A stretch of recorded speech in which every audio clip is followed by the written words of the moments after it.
Why does the PAP continue to support Israel?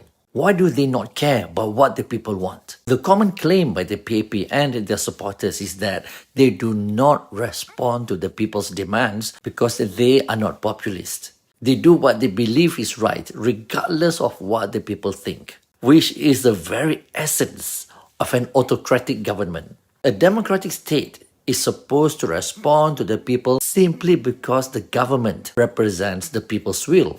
When a government not only neglects but actively ignores what the people demand, they are bound to be removed. And yet the PAP has no such fear.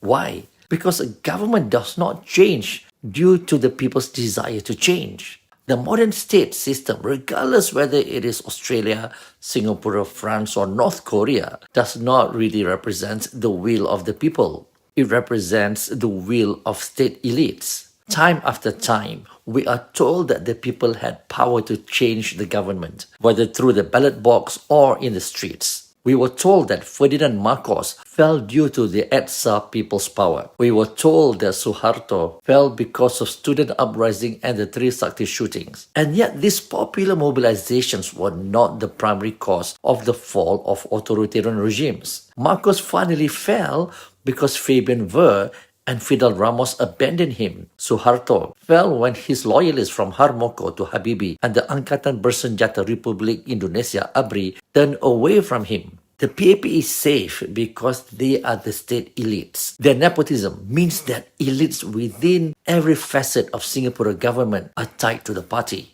Generals are given cushion jobs or get ministerial appointments after their military stints. Top bureaucrats are promised positions in GLCs or the government itself. The PAP is no longer simply the government of the day. They are the embodiment of governance. The government does not exist without the PAP. It is the full representation of state elites. It is an abuse of power, a corrupt, nepotistic use of state instruments for the party's continued dominance. So where does that leave the people? If people's power did not bring down corrupt leaders, what does? The answer lies in the reasons for why Marcos and Suharto's inner circles, the state elites, the Ver, the Ramos, the Harmoko, turned on them. They turned because they were worried they will lose support from the people. It is that fear of loss of inner elite legitimacy that finally led them to turn from their masters. And that is where we need to target. Not simply to challenge the legitimacy of the PAP,